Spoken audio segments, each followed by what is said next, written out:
আবে কি করছিস দেখে চল। ধাক্কা তুই দিয়েছিস আমাকে। আরে তুই দিয়েছিস। আরে তোমরা কি সবসময় ঝগড়া করবে? স্যার আমি তো এটা বুঝতে পারি না, এই ব্যাগ নিয়ে সবসময় কেন করে? যদি তোমরা এভাবে ঝগড়া করো, জিত আমাদের নয় আতঙ্কবাদীদের হবে। তাহলে জিজ্ঞেস করেন এর ব্যাগে কি আছে। তোর জেনে কি দরকার? আরে চল যা। এই ব্যাগের জন্য এত ঝামেলা, আসলে কি আছে তোমার ব্যাগে? হামলা হয়ে গেছে জওয়ানো।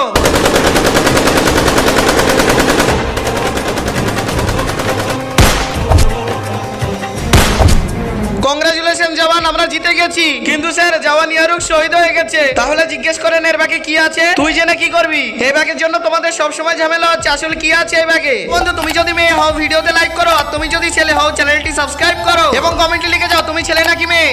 ভাই এটা আমার মায়ের শেষ স্বপ্ন ছিল, যখন আমরা যুদ্ধে জিতবো তখন যেন এই পতাকাটা ওড়ায়। আরে পতাকা আমার মা নিজে হাতে বানিয়েছে। তাই ভাই আমারও একটি স্বপ্ন, আমরা যখন হাতে করে নিয়ে ওড়াবো তখন আমার মা উপর থেকে দেখবে। এখন এর এবং এর মায়ের ইচ্ছে আমরা পূরণ করবো।